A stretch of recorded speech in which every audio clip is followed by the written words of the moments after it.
name is Benedict. This is a little different, but I'm actually super delighted I did this. I always felt bad after the last video that I made in the tone series that unfortunately something went horribly wrong with the sound and it became very 8-bit.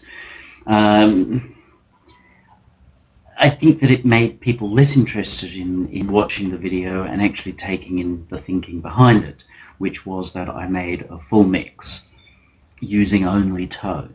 No faders, no compressors, no nothing, just tone to get a good balance of the material as presented. This opportunity came up. I have a loose association with Chris Graham, who actually mastered this material, and through that association it came up that one of the songs was available, turns out all of them, but one of the songs, Bitter, was actually available as a set of multi-tracks for someone to mix themselves. So I grabbed that. They sat on my drive for about a week as I did some other things, including the little b-boy animation. And then when I got round to it, I thought this is just perfect to show that you really don't need to do a lot. If you've got good material to start with, then you really don't need to do an awful lot to actually come out with a really great mix. So FytaKyte is the name of the artist. Turns out he's from Brisbane. Now I made a point of absolutely not doing any research on who this artist was, what the material was, hearing the original version, mixed version of the song or anything. I just took the multi-tracks that I've got, all 48 of them, and said, let's have a listen to this and see what I hear, what I feel from out of it. So we'll pop this aside for now. I'm going to play the mix that I did. I'll encourage you yourself to go to FytaKyte and have a listen to the originals. It is a good record. I really like the song Bitter, and I really like the way that I ended up mixing it, obviously because I missed it, but also because I brought out something extra in the song that the original mix didn't do. Not to say that his mixes are bad. His decisions were different from mine. Some people think his decisions are the right ones. Some people therefore think that my decisions are the wrong ones. But that's not the point of this. The point of this is to say, hey, look, this is how you can mix something, and also how you can mix something and come up with quite a different feel as a result of the way you approach it. I'll walk you through the way I've approached it afterwards. You'll have the links that you need.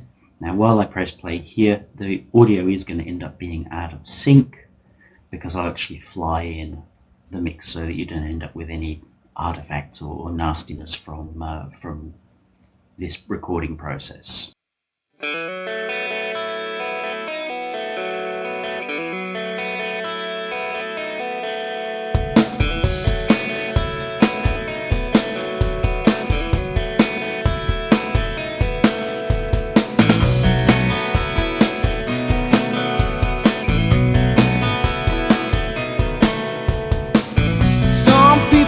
Never stop talking, but they got nothing to say.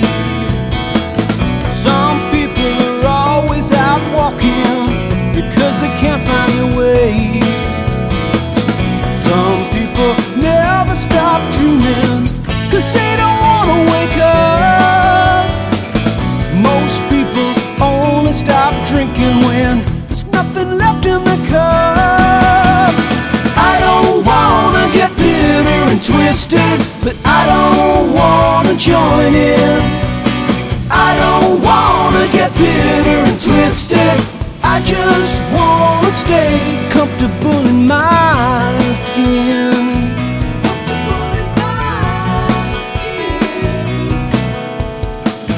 Some people never stop knocking until they knock down the door. You get the feeling there's no way they're stopping and what they came here for. Some people never stop going until they've gone too far. They'll tell you it's for the best, but you know it's bound to leave a scar. I don't wanna get bitter and twisted, but I don't wanna join in.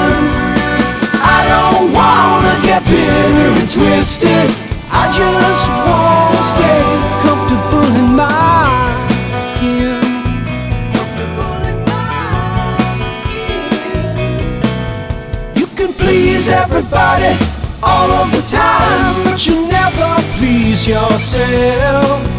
You can lay your heart right out on the line, but it'll just stay there until the end of time. Comfortable in my skin.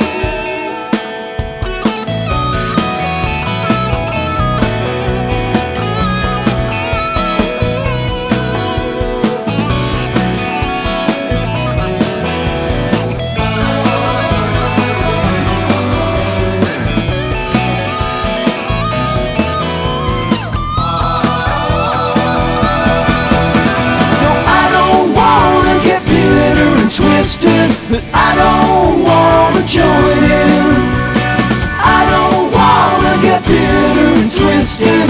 I just wanna stay comfortable in mine.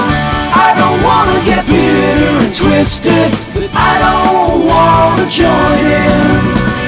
I don't wanna get bitter and twisted. I just wanna stay comfortable in mine.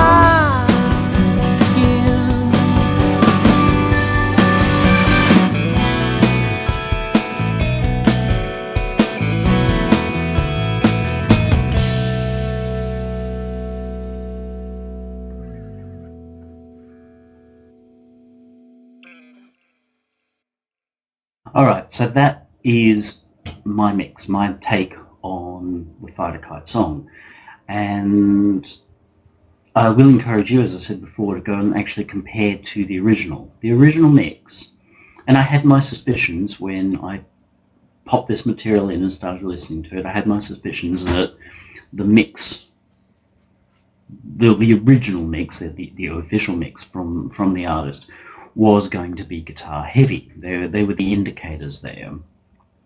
And I decided very deliberately not to make a decision on that as to how I approached it until I'd gone through all the material. This is a thing that I do. Even if an artist comes to me and says, "Hey Benedict, we want this sound," I've often found that they're hiding their light under a bushel. So what that really means is that they've got this expectation in their mind as to who they want to sound like, what they want to sound like. But in actual fact, when you get into the material, you find that there's actually a magic in there which is greater than they realize. And so they're actually hiding that. I don't know enough about FytaKyte, and I will contact him after this, especially seeing it turns out that he lives in the about 100 kilometers north of me. Is not uncommon. Now, I'm not saying this is what happened here, but what you'll see the difference in my approach versus his approach, because he mixed his own record, and this is something I have seen as a danger, particularly for guitarists who sing, is that I think that he's buried one of his greatest strengths under what he thinks, or turned it into what he thinks is a bit of a weakness, and put one of his other strengths forward. He's a guitarist. Looking at his material, it's all about guitars. And that's fine. I get that. I really do. But to me, his greatest strength in this material, this song as presented, just with what I've got here, was in the vocal delivery of a really good lyric. It's got its twists, it's got its character, some good lines in here, and a good sense of story to it. It's not just like, oh, I'm a skater boy, oh, I'm a skater boy, oh, I'm a skater boy.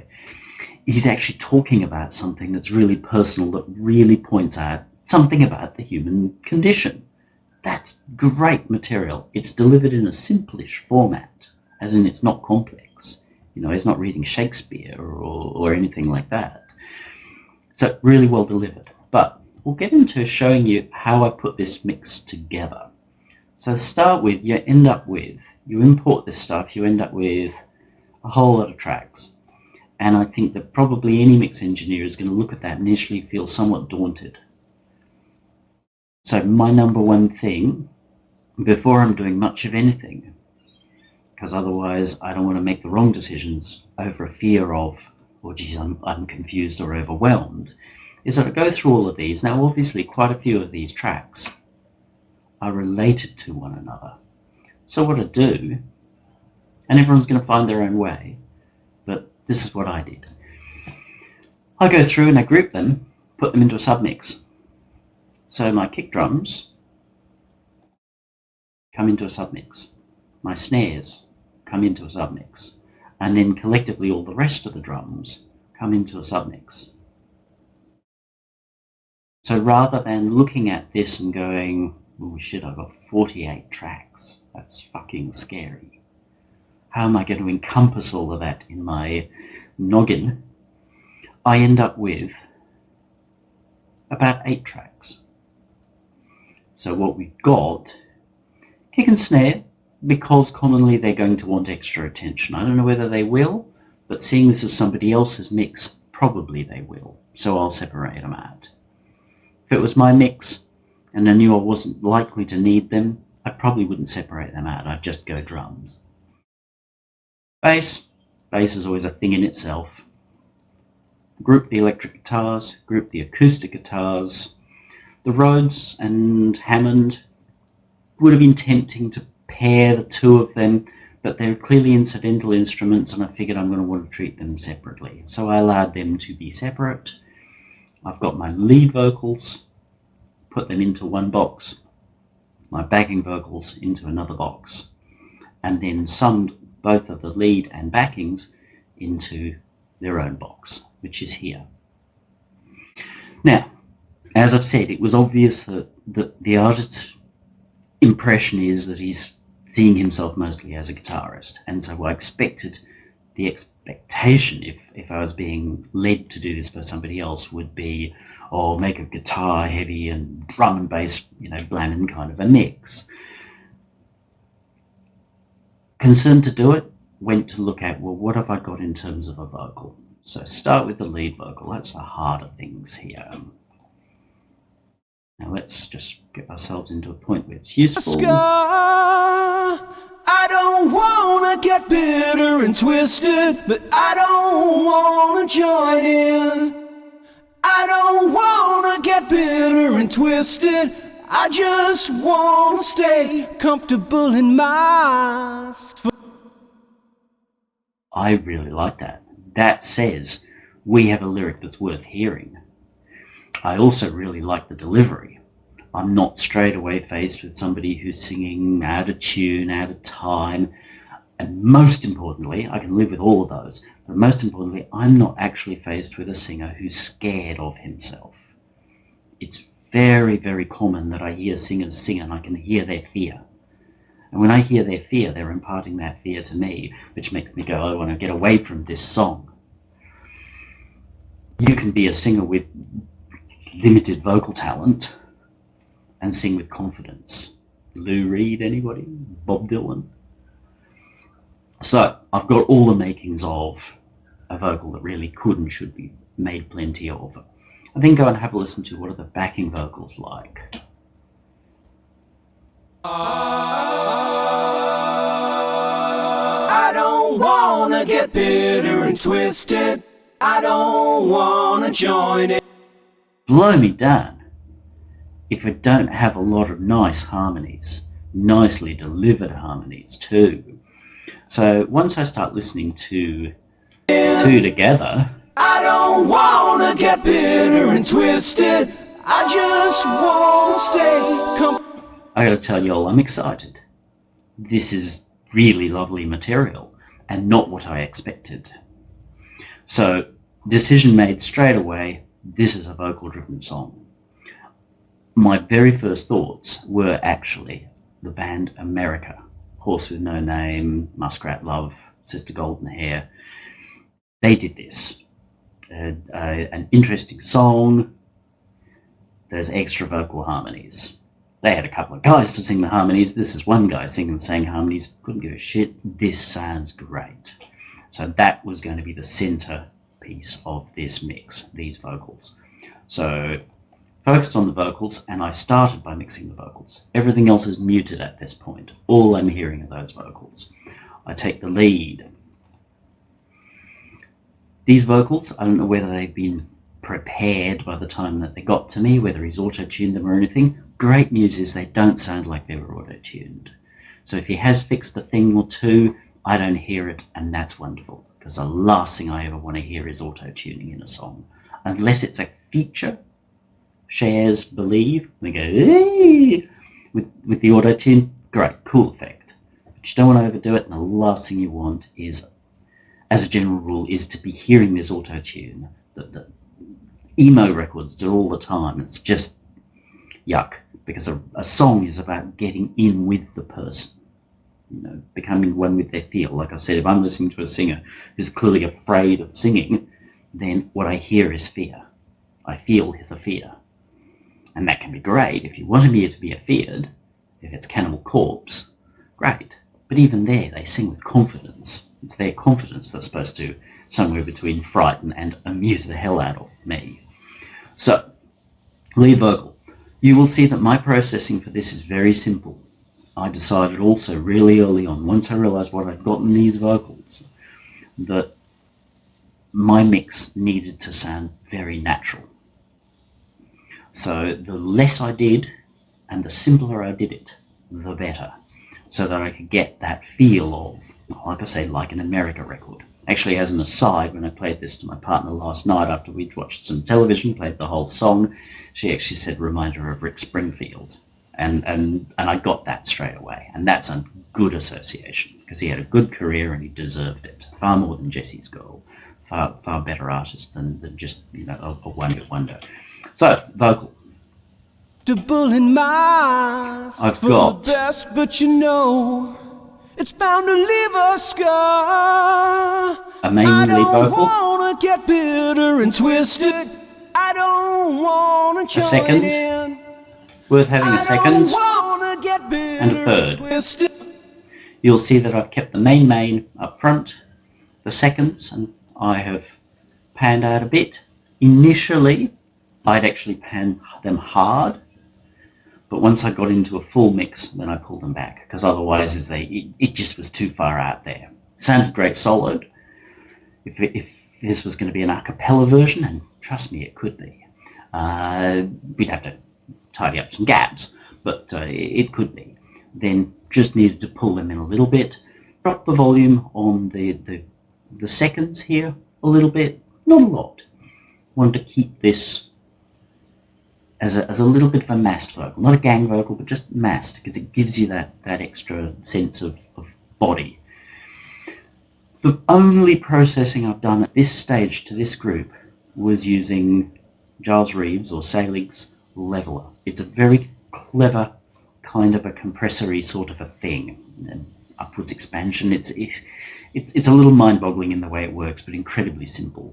So basically, you set a couple of things, and it works on keeping roughly the same volumes. And you'd say, well, it's the same as a compressor. Why don't you use a compressor, Benedict? Yeah, but it works differently. It sounds different. And compressor's all about doing things kind of after the fact, and then, of course, you've got that peak, what's happening in the attack phase, which doesn't really happen here, and commonly you run it as a parallel process. So basically it beefs everything up, and the way that it does it means that when you've got secondary sources coming in, like at one stage, if you've got, where are they? A single lead vocal, and then suddenly you get some backings as well come in, then this helps manage all of that at once. And so pushing into that ever so slightly means that we get a really nice, even sound. So, lead vocal, that was it. Backing vocals, exactly the same process. Exactly the same process. Then I sum them all together. I just want to stay comfortable in my skin. And this is where I do a little bit of stuff. It's bound to leave a scar. I've brought in Scream. Scream's a really nice device. You can do some ghastly things with it, but you can do some nice things with it, mostly with using tape or overdrive. Tape is designed to give you a tapey sort of a feel. Exactly what happens underneath there, don't know. I think there are a few processes. I know that, well, I'm pretty confident that Salig knows, because I don't know whether he was involved with this one, but he was involved with one of their other devices, where they have tapey things as well, but I like this one. You can push it into a lot of drive. Don't want to do that. I want to keep it out of obviously driving, But a little bit of saturation is not a bad thing, because I want to excite this vocal. I want it bright and glossy because it's gorgeous. So the tape thing, I'm not rolling off any tops at all, because you can, with their speed control, roll off high end. I do not want to lose any high end in this vocal at all. I want this to be up with the gods, because it's a nice vocal. It will do a little bit of tape compression-y thing, so where this doesn't sound like compression, this does, but it does it in a nice natural way. Again, don't know the maths, don't really care, it does it nicely. You can then run a really old-fashioned EQ type thing. You might be thinking, well, Barry, but why didn't you run something more modern with more controls and what have you? Deliberate. Remember I said I want to keep this simple and natural and old school. So seeing I've got this here, this actually works very nicely. This bass, mid, treble, boost or cut thing. So just with care, a little bit of goose, then you actually end up with a really nice sound. So that's all I did with the vocals. Once I had the vocals, I thought, well, what's the main supporting thing? And I could hear the acoustic guitars, and I took these to be my main supporting role. So rather than the idea of saying that my mix is built from drums, bass, guitars, and there's some other shit on top, I've said my mix is built of lead vocals, backing vocals, and acoustic guitar with some supporting material underneath. Completely different approach from what the original does. So we'll solo these.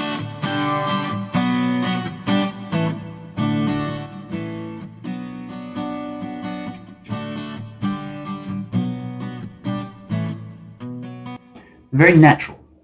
Now, if I were going to say, okay, I'm going to do mostly an a cappella mix just with the acoustic guitars, because there's enough there to do that, then I would probably have kept this warmer sound, because that way it fills the low end of the spectrum as well. But I know I've got that other stuff, and I need to do it some justice. So I have, again, gone for my tape. Actually, no, sorry, not tape. I've gone to actually for overdrive. Two advantages for this overdrive. It's an odd thing about it, but it works nicely.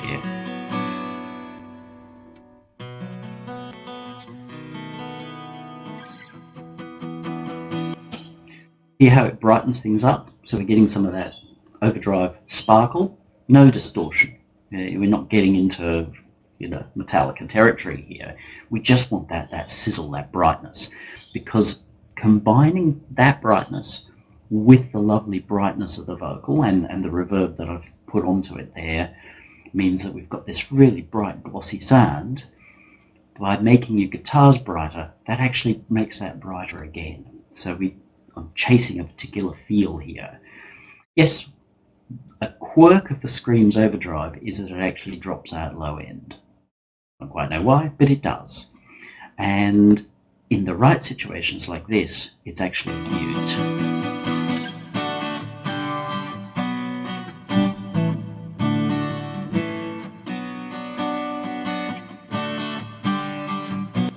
So we brought out a tremendous amount of detail. As I said, if this was going to be just the acoustic guitar, then I would have either doubled this process or in some way made sure that the low parts of the body of the acoustic guitar was still there, but I don't want them in this situation because I've got other things to do that job. And then a little bit of the leveler, just a touch, just to make sure that vocal stays, that guitar stays very present along with the vocals. So if I were putting the pair together. The best, but it's bound to leave a scar. I don't wanna get bitter and twisted, but I don't wanna join in. I don't wanna get. And as I've said, I'd be happy to hit print at that point. I think it's a lovely sound. Not what the artist intended, but quite often your job as a mix engineer is not to do literally what the artist said. That's a bad artist. It really is somebody who's rigid. look at situations like Bob Rock deciding to put some underleg fiddlers on Nothing Else Matters. Do you think the guys were happy when he said, "Oh, guys, I'm going to get some underleg fiddlers. We're going to make this sound like a concerto"? They're probably like, "What the fuck are you doing, man?" But did it make a better record? Fuck yeah, it did. We all know with Kiss when Bob Ezrin said to them, "Boys, we need a ballad," and they were like, "No, not cool. We're fucking rock stars," and all this kind of stuff. But he knew what he was doing, got them to repurpose one of their songs. Beth delivered them their first real number one and transitioned them from being a set of guys who came around and pimply boys went and saw, but not really a headlining act, to being Kiss, which meant that later Paul Stanley knew the wisdom of writing a sort of disco song. So a good mix engineer looks for what's truly amazing in a piece and sees what they can do and looks to deliver something else. So while it may not be the fashion, I would be delighted to deliver a mix that was that acoustic guitar and the vocals. As long as there's enough, you'd listen through the whole thing and make sure the arrangement still worked. But just what's there, that's enough. Once I'd got that, it's like, okay, well, what comes next? The electric guitars is a very tuneful mix.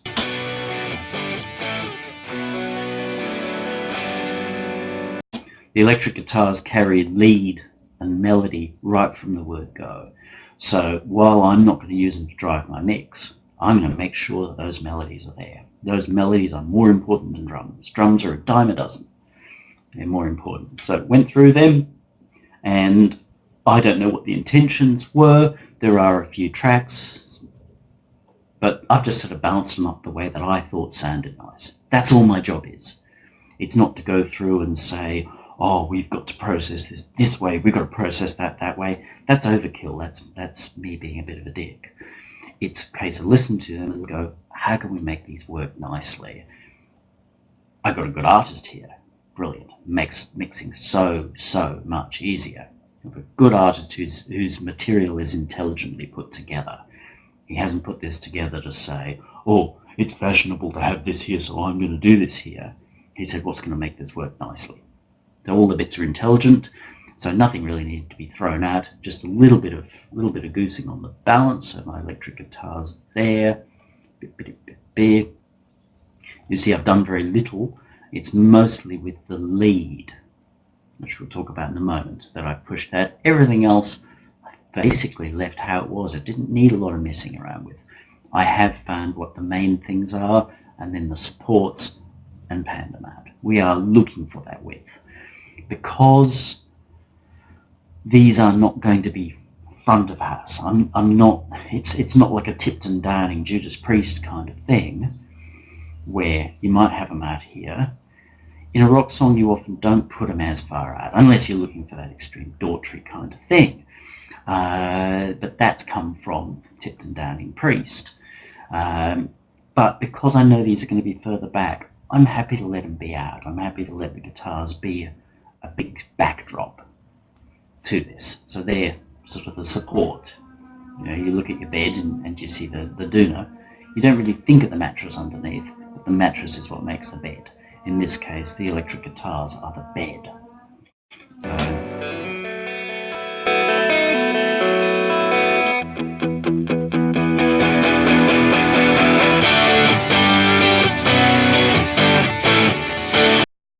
that fullness, it's almost like Boston, more than a feelings. It's great. I like it. I mean, as a guitarist, I like the way he puts things together. I just didn't want to leave the mix with it. But you will hear it's bright and it gets crunchy up top. That's great if you're going to lead the mix with it. But remember, I'm not going to lead the mix with it. So back through my friend tape, rolled off a little bit of the highs. I don't want to make it too dull, but rolled off a little bit of the highs and allowed it to compress a little harder. After a more old-fashioned 60s, 70s sort of a feel. So now they sit under that mix. So electric guitars.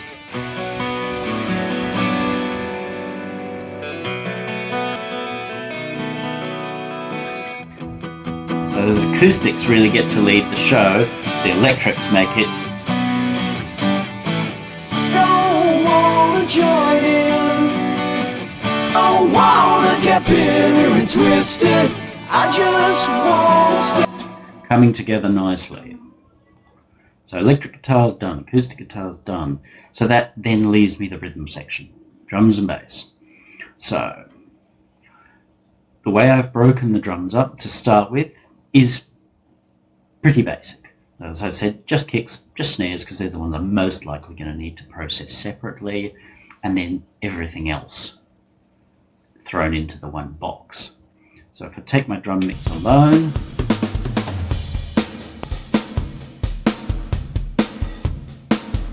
turn off my processing overall.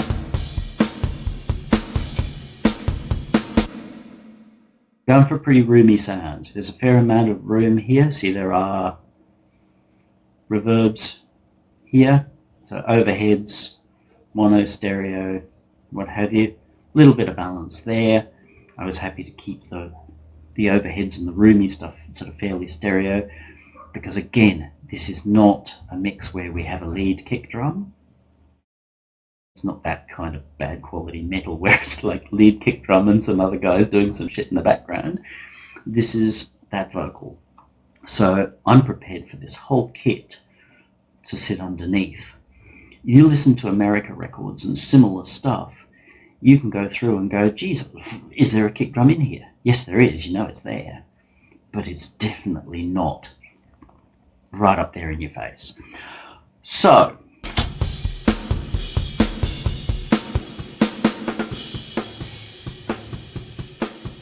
you could pretty well make a mix out of the overheads and rooms and what have you. But because I've got my other bits separated out, the pops just as this is looping. Real acoustic kind of thing there. There's some debate in my mind about how should I present this. Now the two sides were really one side which says, oh, but this is the way you should do it, to do this, which is to create a lot more punch in that drum. And the other way was to make the drum sit nicely in the mix behind everything. You know which way I've gone, and that's why I've compressed this fairly solidly from the beginning. And the theory would be more of this kind of thing, so that you can get that bite straight through. But no, I've actually turned the whole thing down, but that allows me to run a lower volume because I've made the sound longer. Now the human brain thinks it knows all about volume, but it actually doesn't. It's easy to fool. So it's a staccato sound won't necessarily sound as loud as something that's significantly quieter that's longer. Because it happens longer, it takes up more of our presence. Therefore, we're prone to thinking that it's louder. So I can actually get rid of a certain amount of level out of my mix by making these drums seem a little longer, which gives them the impression of being a little bit more there when they're actually less there. Freaky, freaky stuff. So that's why I've hit this drum pretty hard. All this is doing in this mix here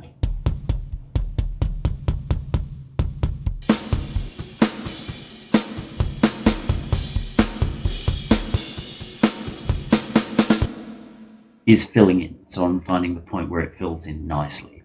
Now, same story with the snare. Snare was made of a few components, including a sample. I was a bit, great, samples. While an electronic musician, I don't love samples. They're very sort of, take a photograph, you know, it's like having a photograph of my face and putting it over my real face. You'd be like, why are you doing that? Yeah, you may be able to touch it up and make me look pretty, but then you're not dealing with me. But nonetheless,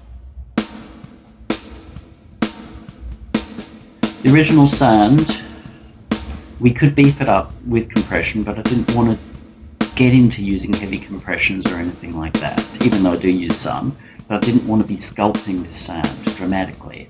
So the decision that's been made to bring in a sample is not a bad one at all, because the mix is led by the real snare, and the sample gives us a little bit of consistency and allows us just to play with the tone, the timbre of that by introducing some other things. So not a bad call at all there. And again, just looking to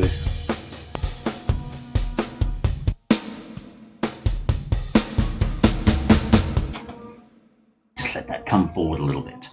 Again, I've compressed it a bit, pretty basic sort of settings, gives a little bit more snap to the snare. So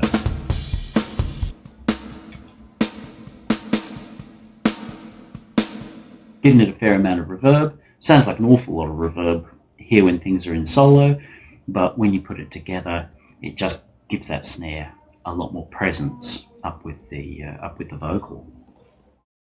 And that, boys and girls, basically it. There's a little tiny bit of EQ, a little bit of rolling off some lows and what have you, but that really was very minimal. Forgive the neighbours on his motorbike. So as you see, the EQs are not doing much of anything here. It's a little bit off the snare. We didn't need the snare to be messing around down too low. I wanted to keep it bright. Between the stereo and the mono overheads, I decided that we'd use those to help control stereo width of the kit between low and high frequencies. So the monos, I actually rolled off some of the high frequencies and rolled off some of the low frequencies on the stereos. So that just gives a little bit more weight to the mono room in the bottom and the stereo room in the top. Simple, really simple. Drums overall rolled off just the useless stuff below 20. Nothing's happening down there, and if your mix is relying on anything below sort of 50, 60, then be careful. That's it in terms of EQ. It's a little bit going on in the bass. Just wanted to give it a little bit more body, and if I were mixing this as emo, post-punk, whatever, then I'd make more of the sort of jangly noise that comes with the playing, which is great, but I don't want that in this version of it. I don't want that particularly fighting with the vocals. So boosted a little in the low bodies and just made sure that some of the clankiness isn't. It's not that I've got rid of it. I'm not to say I'm going to make the smoothest Fender Precision ever heard, but I just don't want people to be thinking, geez, this is a Rickenbacker being played right down on the bottom there. So everything's still there. It's just tilted a little bit. That's sort of mostly it. There's not a lot of EQ, or just a slight goose in the mids on that snare. Not up in the vocal arena, because that would be too bright. It just sits in the middle of the mix. Some people might go, oh, but it's papery, man. And it's like, go listen to those wonderful old mixes from America, Chicago, those sorts of bands, and you'll probably say they're all shit and papery too. So you've got a different mindset if that's the way you want to go. You're entitled to it, but there's different ways of approaching all this kind of stuff. Sorry to say that kind of stuff, but I've copped that kind of stuff. Where I've talked about things, and it's just like, well, yeah, man, if you want to have opinion, then realize that other people have opinions as well, and you're going to have to cop what you put out there. So, a lot of tracks turned into a small number of manageable sections. Deliberately did very, very minimal work on each of these parts of the section, because they're well presented. I shouldn't need to do a lot. If I need to do a lot as a mix engineer, there's something wrong with the recording engineer and the record producer in the first place, that they haven't put good material to tape. So that makes it easy, and then I can focus on what's important, which to me is those gorgeous vocals. So the big difference you'll notice when you listen to the original mix from the artist is that it's driven by guitars, and his vocals are quite buried. His lead vocal is clear, but is quite buried, and all his backing vocals, if you weren't looking for them, you could easily enough think then not even notice that they're there, which is, I think, a shame. To me, I think that's a crying shame, because it doesn't sell the gold in this song. I particularly like this mix and this approach. If I heard his mix, I'd be like, yeah. But I don't think I'd really remember it. If I heard a mix more like this, I'd be like, I want to hear that again. That's cool. Who is this guy? What else has he done? So old school mixing to get a particular result. I'm going to send it off to him, see if he has any particular opinions on it. Hope this has given you some understanding of a different approach to mix, how a real mix engineer will approach mixing a project, not only in terms of trying to acknowledge what the client might want, but trying to acknowledge, more importantly, what the song needs. Because what the song needs should be what the client wants too, ultimately. Thank you very much.